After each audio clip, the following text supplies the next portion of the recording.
మీరు ఎప్పుడైనా ఇండియా వెళ్తే మన ఆంధ్రప్రదేశ్లో అక్కడక్కడ గోళ్ల మీద చిన్న పిల్లల హ్యాండ్ రైటింగ్లో యేసు రక్తము మన పాపముల నుండి విమోచించును అనే వాక్యాలు కనబడుతూ ఉంటాయి, గోళ్ల మీద రాసి ఉంటాయి. ఆంధ్రప్రదేశ్ అంతా, ఇండియా అంతా తిరిగి రాసిన వ్యక్తి ఒక ఆయన పేరు ముంగండ శాంతారావు. ముంగండ శాంతారావు గారిది కృష్ణా జిల్లాలో అవనిగడ్డ. ఆయనకి భార్య లేదు, పిల్లలు లేరు, ఒంటిగా ఉండేవాడు, పెద్ద ఎక్కువ చదువుకోలేదు, ఆయన చాలా పేదోడు.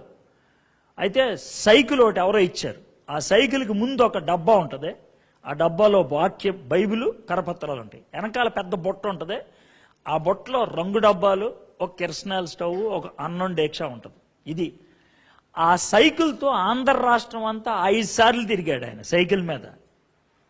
ఓకే, భారతదేశం సైకిల్ మీద తిరగలేదు, కార్ల మీద, బస్సుల మీద, ట్రైన్ల మీద తిరిగాడు.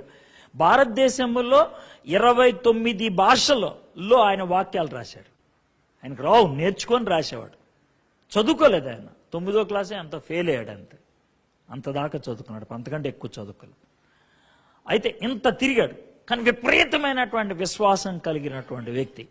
ఆయన విశ్వాసం ఆయన్ని ఎలాంటి స్థాయికి తెచ్చింది. జనవరి 15వ తారీఖున చనిపోయాడు, మొన్న జనవరి 15వ తారీఖు రాత్రి. అయితే ఆయన చనిపోయిన తర్వాత ఆయన గురించి ఎక్కువ తెలుసుకున్నాను. ముందు తెలుసుకుంటే అంత బాగుండేదో అనిపించింది నాకు. మేబీ దేవుడు అందుకే తెలుసుకునేవాళ్ళదేమో. నేను ఒకసారి ఆయనతో 2 నిమిషాలు మాట్లాడాను అంతే. అయితే ఆయన చనిపోయిన తర్వాత ఆయన ఇంటర్వ్యూ మన వాళ్ళు ఎవరో చేసింది, నేను వీడియో చూశాను, నాకు కళ్ళెం నీళ్ళు వచ్చినాయి. ఒక సన్నివేశం చెప్తున్నాడు. ఆయన హర్యానా వెళ్ళాడంట, హర్యానా వాక్యం రాద్దామని వెళ్తామంటే ఈ ఊరు నుంచి తర్వాత ఊరికి నడుచుకుంటే వెళ్ళాలి, దగ్గర ఊరిని నడుచుకుంటూ వెళ్ళిపోతాడు ఆయన. అలా ఏ భాషలో చెప్పాడో అర్థమైందో లేదో, మనం నడుచుకుంటూ వెళ్ళిపోయాడు. రాత్రి 11 అయినా అడవిలోనే ఉన్నాడు, బయటికి అట్లా. అంటే వీళ్ళు చెప్పిన డిస్టెన్స్ ఒకటి, ఈయన అనుకున్నది ఒకటి, నడుచుకుంటూ వెళ్ళిపోయాడు. మధ్యరాత్రికి అడవి మధ్యలో ఇరుక్కుపోయాడు, వెనక్కి వెళ్ళాడు, ముందుకు వెళ్ళాడు. 3 రోజులు అయింది అప్పటికి అన్నం తిని, కాబట్టి శక్తి లేదు. పైగా ఆ అడవిలో భయంకరమైన క్రూర మృగాలు ఉంటాయి. క్రూర మృగాలు అంటే ఏనుగులు, సింహాలు అలాంటివి.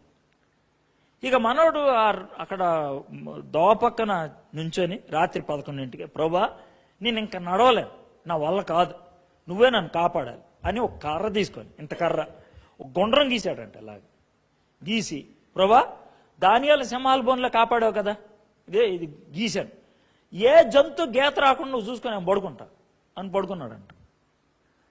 పొద్దున్న సూర్యుడు కళ్ళల్లో పడతామంటే 8 గంటల మెళుకు వచ్చిందంట. రాత్రి పడుకుంటూ పొద్దున్న మెళుకు వచ్చింది, మధ్యలో ఇంకా రాలే మనవాడికి.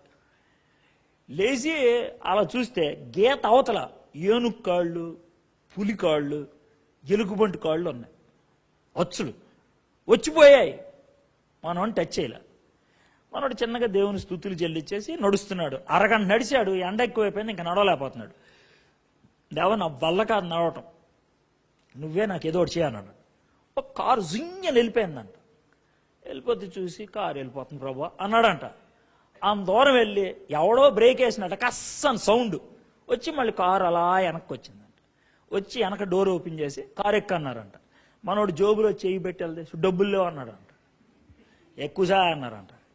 అంటే మనోడు ఎక్కువ కూర్చున్నాడంట. లోన 3 ఉన్నారు, మనోడు వెనకాల కూర్చున్నాడు. ఏం చేస్తున్నారు ఇక్కడ అడవిలో అంటే, వాక్యాలు రాయడానికి వచ్చానంట.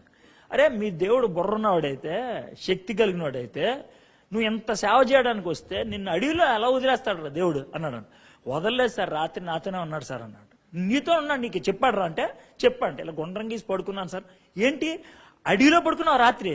అవును సార్ రాత్రి అడవిలో పడుకున్నాను, 11 పడుకున్నా, పొద్దున్న 8 లేసాను సార్, ఏనుగు వచ్చి వెళ్ళి అన్నాడంట. ఇక మన వాళ్ళు సైలెంట్ అయిపోయారు 10 నిమిషాలు.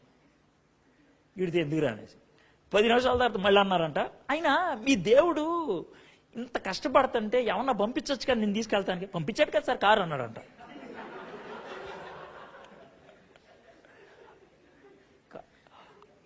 అని సార్ నేను ఏమన్నా ఆపానా? ఆపలా. ఏమన్నా ఎక్కించుకొని రిక్వెస్ట్ చేశానా? లేదు. డబ్బులు కూడా లేవంటే మీరు రిక్వెస్ట్ చేస్తే ఎక్కాను నేను. దేవుడే పంపించాడు కదా. ఇక మన వాళ్ళు ఇంకా కామూష్ అయిపోయారంట. ఊరు వచ్చిన తర్వాత ఏమైనా తింటావంటే తింటానన్నాడంట. 3 రోజులు ఏందంట అప్పటికి తిని. మనోడు వాళ్ళు పెడతా ఉంటే తెగ తినేసాడంట, 6 రొట్టెలు తినేసాడట. తినేసిన తర్వాత ఆయన తినే విధానం చూసి వీళ్ళు ఇక జాలి పడిపోయి జోబుల్లోంచి ఎవడికాడు డబ్బులు తీసి ఇచ్చేశారంట.